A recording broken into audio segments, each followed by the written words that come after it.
serious.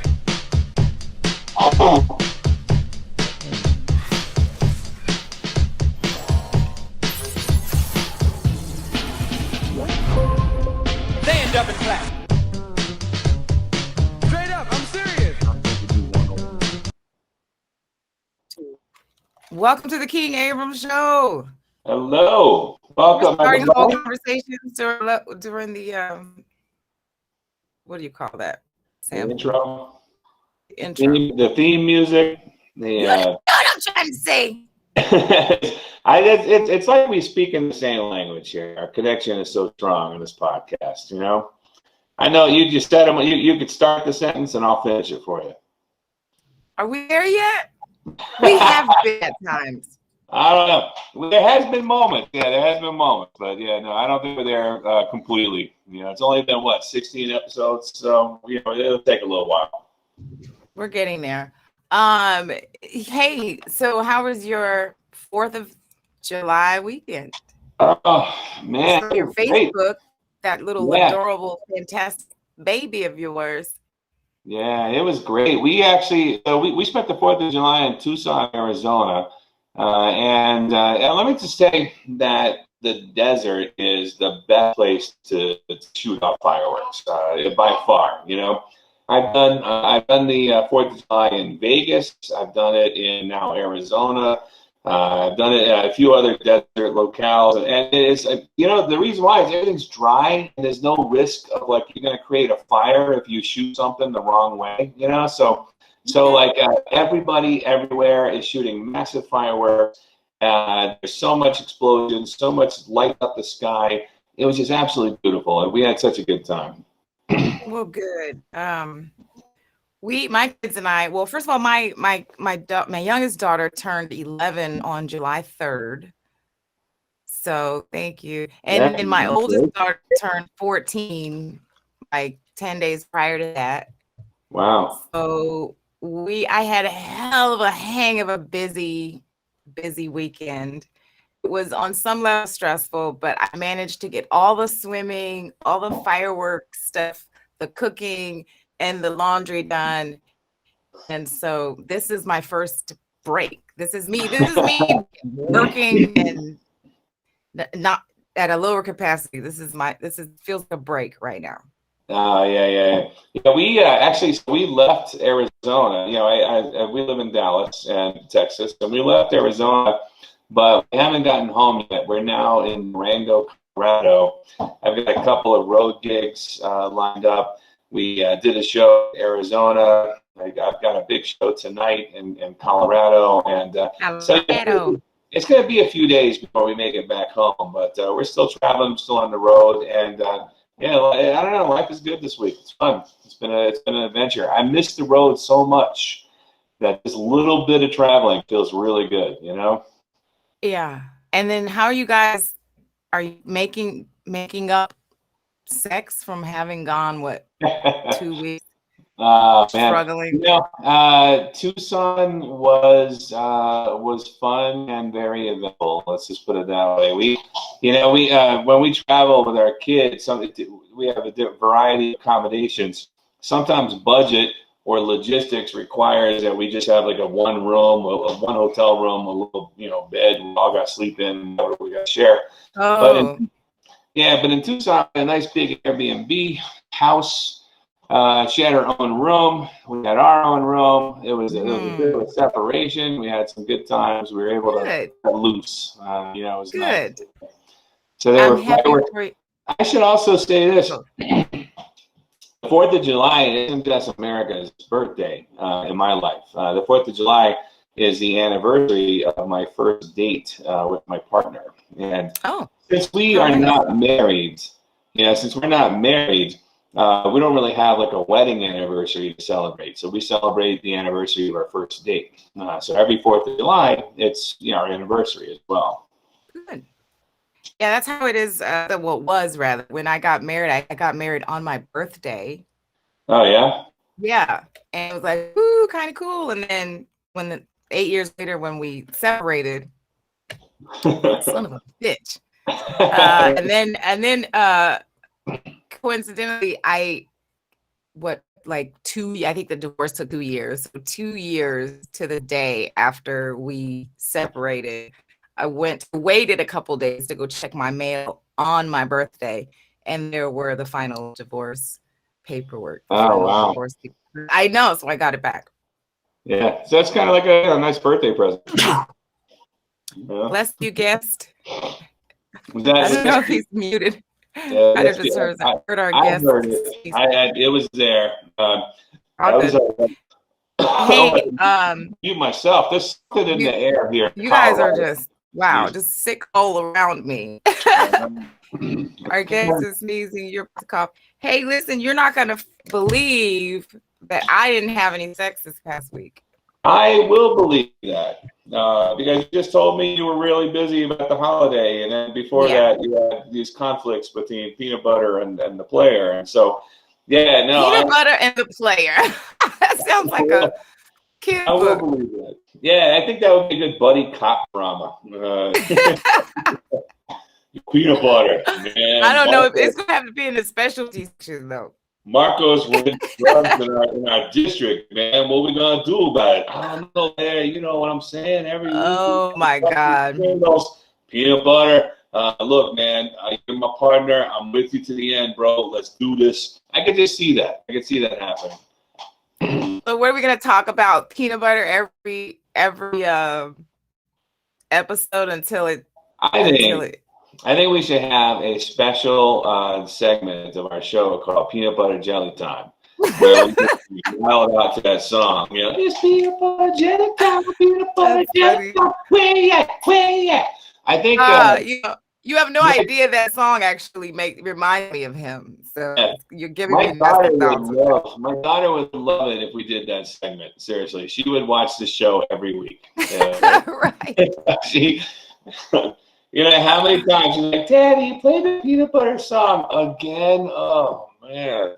For those who don't know, Peanut Butter is my nasty nickname for the guy that I'm seeing. Dr. Brian King, Dr. King labeled him my long-term fuck buddy, which, again, is a label I don't like because it just kind of happened by accident that we're still fucking around and it's been 2 years. And so I've been talking about that lately, but I'm going to try to avoid that. Yeah. You know what you got to do is you got to have some more sex with some different people. What? Slut it up. Why would I want to do that's not real. You're just saying that. I'm just saying it. I'm just trying to keep this a comedy show. Right. You know what they say? They say that the best way to get over somebody is to get under somebody. That's true. Oh, not true. It's not true. Well, then maybe you should get behind them with a strap on. Get behind them. Under. It's just the wrong juxtaposition. Maybe you're a little bit more flexible. You don't have to always be under. I mean, you could be on top. You could I'm all over the place. You know, you could be all over the place. I remember one time. This guy. You could be doing a handstand. You know, you could be doing something. I could picture there that. Was one time I have to be careful because I'm so limber and like I'm like a little ninja. So like, you know, those Thai massage women were like, I had a massage in Thailand once and she like I was on my tummy and she got on my back and she had both knees, one in each of my ass cheeks.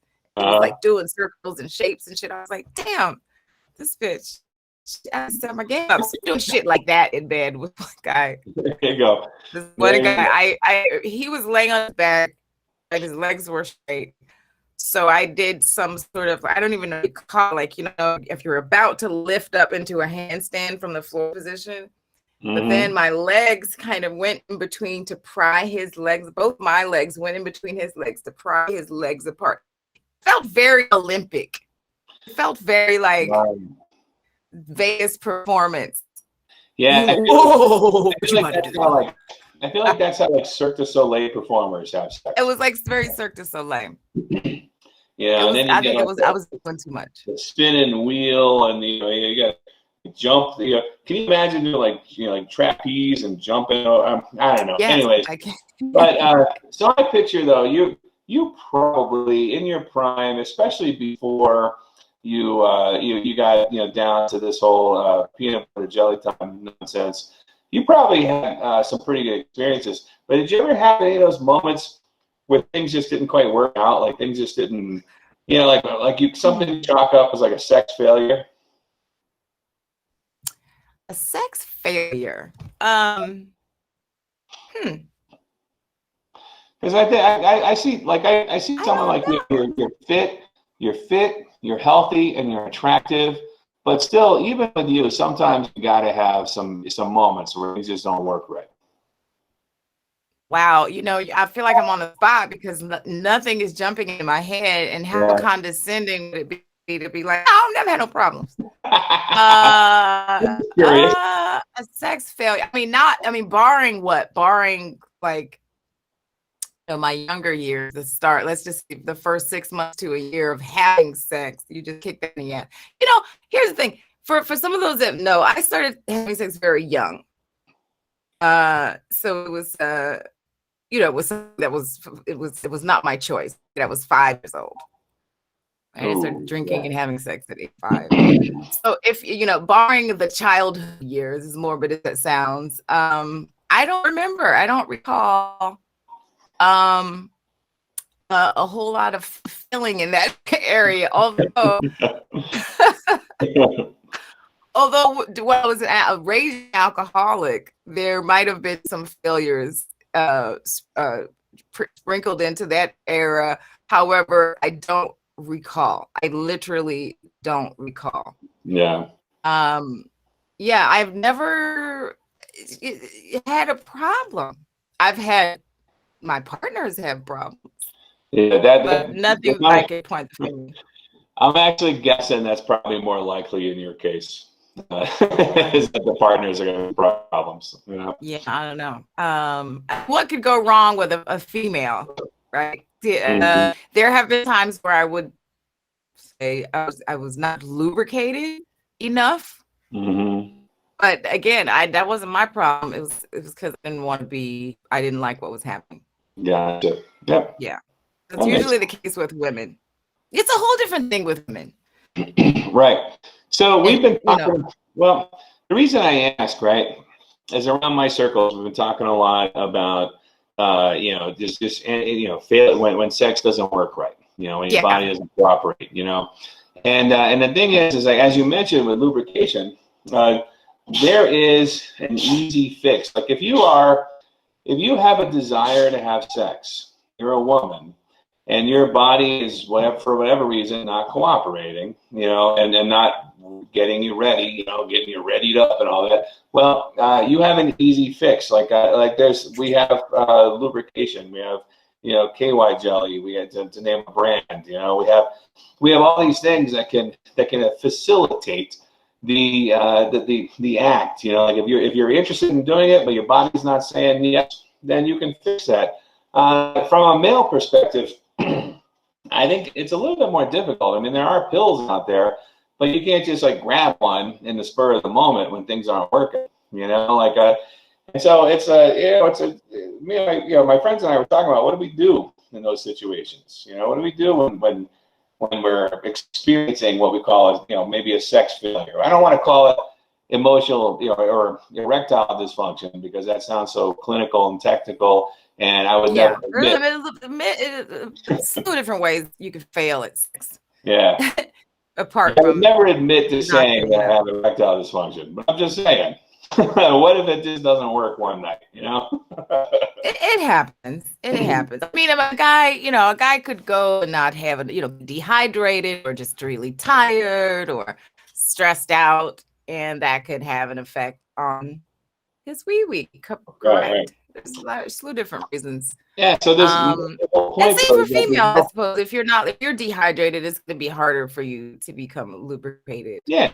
But for the record, I've never. There's no KY that you can just grab and throw it up there for a man. There's no cream. You can hardening cream. Right. I think you can take like a couple of 2 popsicle sticks and a rubber band, right? Ouch! And like a little split. So today's topic, we're talking about sexual failures, and sort of that translates into just sexual dysfunction as it would be clinically labeled. And for women, the only problem that I can think about is a lack of lubrication. I suppose there might be other physiological And I just want to be anomalies. clear, and just in case anybody's watching and confused, I want to be clear. We are talking about consensual situations because there are more problems than just lack of lubrication. There's lack of desire, lack of consent, lack of, Right. I haven't gotten my money on Cash App. So. Wow. But there's but yeah, we're talking about you want to have sex, but your body's not cooperating. That's the that's the thing. Or your partner is not cooperating. Oh, Any way you can fail. yeah, That's what we're talking about today. That's another one. Yeah, because like what if one of these partners is just not doing it for you, and then when you tell them what to do, they don't want to. They don't like taking directions or something. I don't know. I had a problem. I had to break up with a guy once because when he had a problem taking direction. I mentioned before on the show, I remember I told him one night, I had to be very delicate with him. I said, just move a little to the right. And he, the right? Moving to the left for 7 months. He was upset about it. He's a psychological hit. But the main reason why I broke up with him was because he was so damn loud. Oh my God, he wouldn't shut up. It was the first days was cool. I was like, okay, I get it. The guy's getting blown away, like whatever, right? After one lunar cycle, I was sick of the ooh. It's like, I get it, dude. Shut your ass up. He was so loud. That is the only reason I couldn't stand it. He would shut up. I would be driving to his house, dreading how he was going to sound. Oh wow. Yeah. Dysfunction. That would be my fail. Would that be a failure? Yeah, it could be a form. Yeah, it could be a form of a failure. Who knows? I did have a girl. So I like all men, I've had those moments where my businesses isn't cooperating. Yeah. And I'm getting older. So they say that it happens more frequently when you're older. And I don't know that it happens more frequently, but generally things don't stiffen like they used to immediately. When I was younger, man, right out the gate, I was like, boom, boom, I'm gonna do this. It takes a little longer now. Yeah. Yeah, it takes a little longer to get there. Maybe you gotta use some, help, use some hands and whatever. You get the job done. Is my point. All right. My point is you do what it takes. Like I never accept a softie as like, look, that's gonna be my night. You know what I mean? I'm gonna do what it takes to get the job done and finish up. Now I will say, where was I going? There was something. Oh, I will say there have been moments where it was the man, somebody calling into the show. We got a caller, y'all. I'm gonna get this. I don't know what I've done. Yeah, let me get this. So you will say, you're on the King Abrams show. How you doing? Who's this? Oh yeah, what? This is Peanut Butter. What are you doing calling shit? But no, man, you're not supposed to call while we're doing live. Okay, I gotta go. Bye. Anyways, that was a bit. I'm sorry. I'm trying to work it. I'm trying to work the phone into the show. Anyways, there was one moment where this girl was giving me. She was going down on me, giving me a head, and I gotta tell you, it was the worst head I've ever had. Like it was so awful, and I don't even know what it means. I can't even describe it to you why it was so bad. Maybe she wasn't like putting pressure with her mouth, because it wasn't. I don't remember teeth, but I also it's just so I didn't remember feeling anything. Like the worst thing. It was the only blowjob that I told the woman, just stop. This is not what what are you doing down there? And she was working hard too. She was bobbing up and down. She was trying to. Oh God! I'm just saying. I would call that a sexual failure. It's like somebody trying to pleasure me, but it wasn't working. Yeah. And so you were not even becoming wrecked, even yourself in her mouth. I think I can't remember the specifics, but that might have been the case. And I know from my own early, and I'm not talking about recently because I know how to do my stuff, but early in my sexual life, I know girls have to put up with guys who don't know how to go down, and I know through my own and I know through my own work and consultation with people about their sex lives and my friends that this is a common thing that men don't know how to do it. I've only had that one experience with that woman who just like, I just got to quit this. I got things to do. This ain't going anywhere. Peanut butter's calling me. And how old? And how old were you when that happened? Were you like a younger man or an older man? Nah, this is probably maybe late 20s or early 30s. Like I was sexually experienced enough that and still kind of young and healthy, and so that's that breaking point when men right before 30 they show up at the door like this. They're hard, they're ready to go, and after 30 you got to put in a little work. Yeah, it's kind of a downhill slope, and it doesn't have to be, but so many of us enter into like inactive office jobs and things like that, and so we just kind of we lose a lot of our physicality because of lack of activity, basically. Yeah.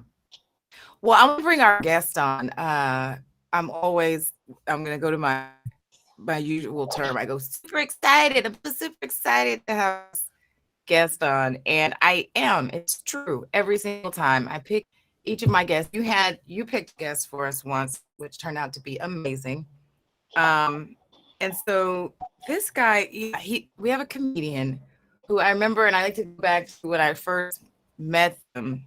I met him on stage. I'd seen him on stage several times, and I remember admiring him, and then seeing him sitting in a comedy club, sort of waiting to go on stage. I don't know if he'd already formed, but I wanted to just go say hello, right? But this guy is so smooth and cool. He was like sitting in that right, perfect shadow in the corner, and so mysterious and quiet. I literally did. This is where I didn't have the courage to just go and say hello. And so the first time we met, someone had to introduce us. But this guy, if you've ever heard his comedy before, if you've ever seen him live or heard him in an interview, he's brilliant. He's going to be a household name very soon. Warm welcome for DC Ervin. Oh wow, that was a goddamn intro. That threw me off. Where were we at? At the Ha-Ha.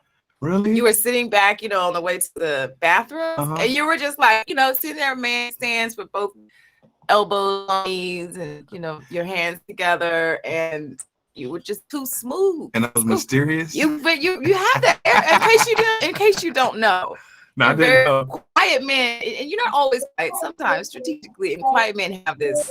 Quiet men have a craziness mysterious. to them. Yeah, you don't know how crazy. In my pocket. Yeah, we're a little cuckoo down yonder. Yeah, that's crazy. Thank you. Yeah. Thank you so much. I appreciate that. Real. I didn't know you felt that about me. Oh, really? Yes. No, I remember the first time I saw you on stage. I had never heard of you before. I thought, who is this motherfucker? I learned a lot about you today. Yeah. Flexible. peanut butter. This peanut butter. So this is the person. This peanut person. And you don't like yellers. What's wrong with that? Yells. Look, no. I'm loving it. All the time, though. That means he is. Oh! DC. That means DC, let's go. Oh, come on. Oh, shut the fuck up, okay? Come on. Yeah, that's too much. Yeah, I don't think guys should only be loud at a certain point. Like, right, not the whole time. And then it's quick. Right. Get in, get out. Right. Not during kids. Right. If you're screaming during orgasm, you can't help what your bites are. I can forgive that. But like the whole from start to finish. I don't want to hear myself. I want to hear the woman. Right. The woman is who I couldn't even get a word in. Nigga was heckling. He was heckling you. He was heckling. You had a heckling sex partner. That's funny. Yeah, the woman is the one who sets the mood. Yeah. I want to hear you talk. I want to hear what you got to say. I want moaning the something that it's like, you know, you become a man becomes primal.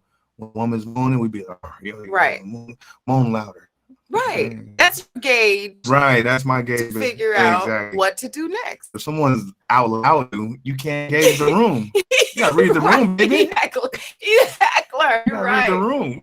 If he really cared about what he was doing, he wants to please you. He would shut the fuck up and listen. They're fucking up with the neighbors. Poor guy. Who is over there? What animal you got over there? Just making all that goddamn noise. That part, and it wasn't even flattering. It wasn't like there was one point where I was like, well, maybe he just does this with me. And this nigga doing this every time. That's what it felt like with everybody.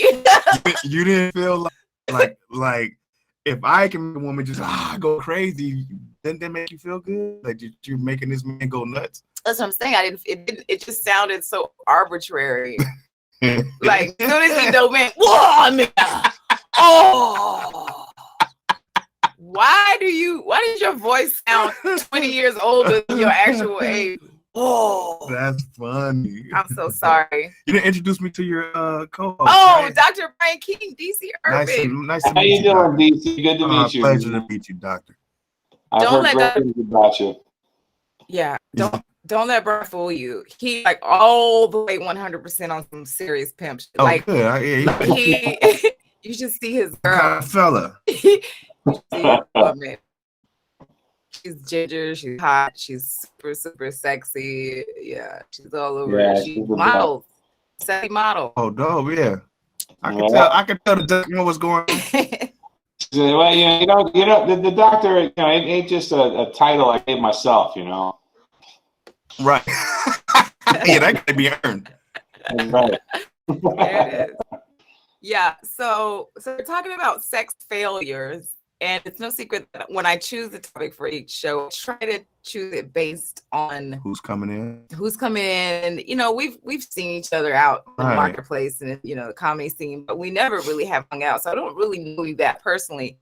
And we had a pre-production conversation about what to say, sexual dysfunction or erectile dysfunction, but sex failures as a broad subject. Yeah, a man would be lying if he said he was undefeated. Right. You'd be just telling the whole goddamn lie. You're gonna have them nights where it just don't work. Yeah. And it's like you start to for me personally, I think it was alcohol. Yeah. I'm blaming on alcohol. And that's the only excuse, because there's no more uncomfortable situation than you not being able to get up and the woman's laying next to you. What do you think she's thinking when that happens? I don't know. It depends on how empathetic their heart is. Really? It depends on how loving you guys are. You can either make me feel worse about it, or you can make it's okay. Meaning at the time, her reaction, not just sort of who she is as a person. Like if you have a soft talker who cooks breakfast every morning, and then later in the week that happens, we feel like you're safer than the bitch that's like, you know, talking to you like this about the bills. I would have to leave if someone was talking to me about the bills. I'd have to get out of there because I'm already going through some shit. I need you to make the situation worse. Right. I need you to rub my back. Right. It's okay. I didn't really want it anyway. We could just watch Discovery Channel. You hope that's what that's what I hope you're thinking. That we could just watch Discovery Channel. So what if he stays quiet? Because as a woman, when that's happening, I'll tell you what I'm thinking when that's happening. I just feel challenged. I just feel like it's on you. Well, it's not all the way on me, but mostly, I would say mostly.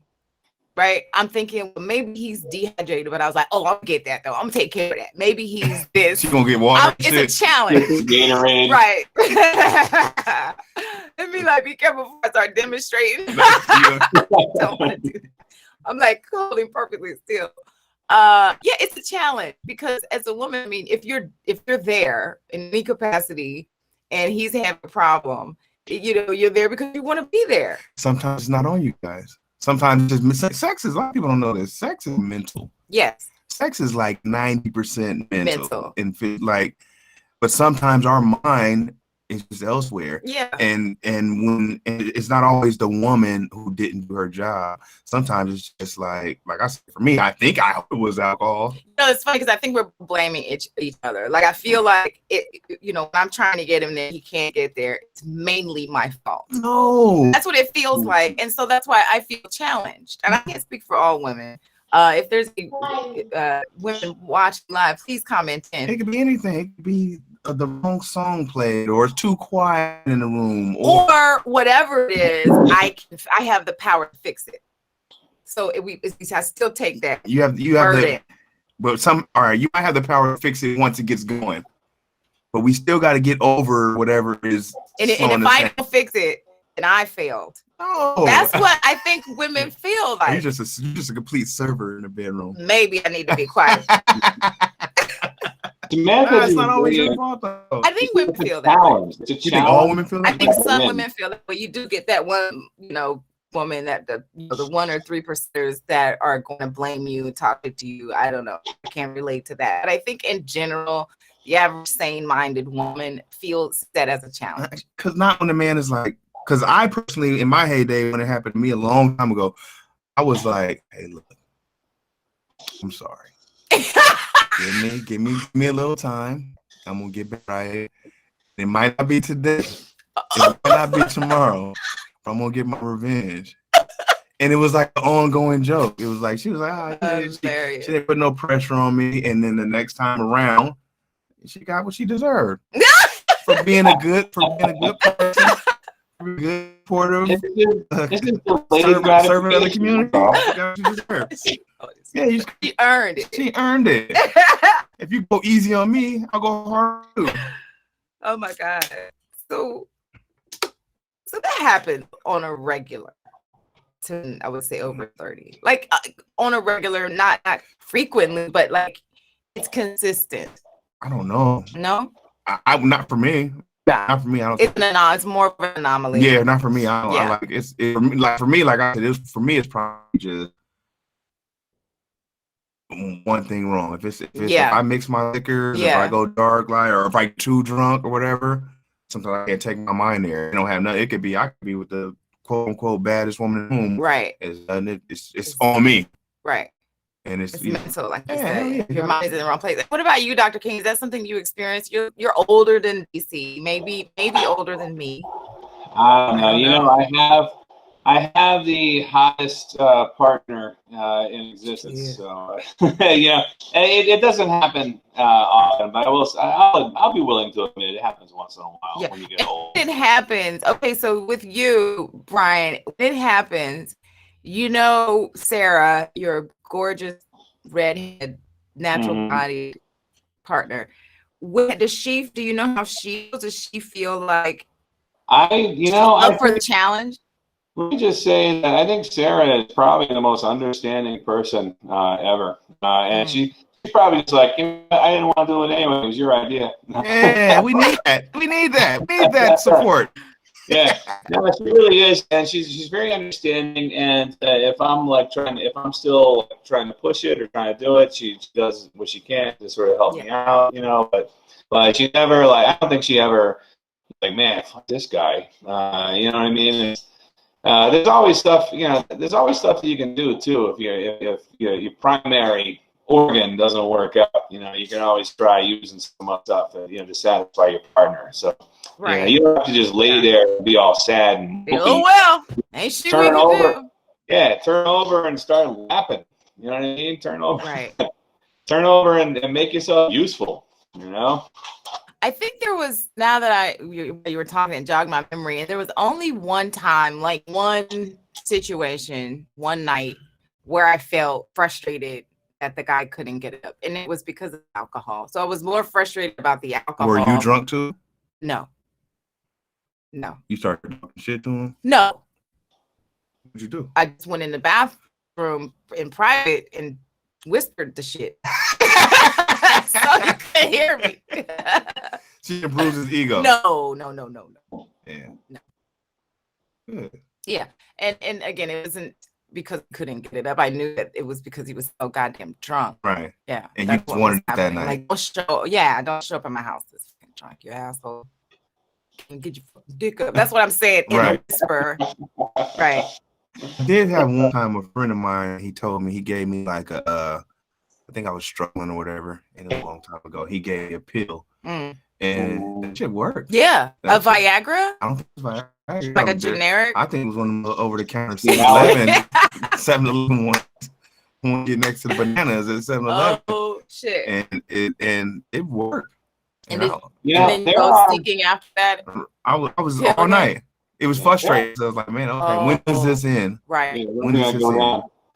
There are men who use that the drug recreationally. You know, they like party with it. You know, and they sell it over the counter in Mexico. And I've been walking around in Mexico, and there have been times I'm just like, you know what? Let me try that. But I don't know. I'm afraid. So you tell party like.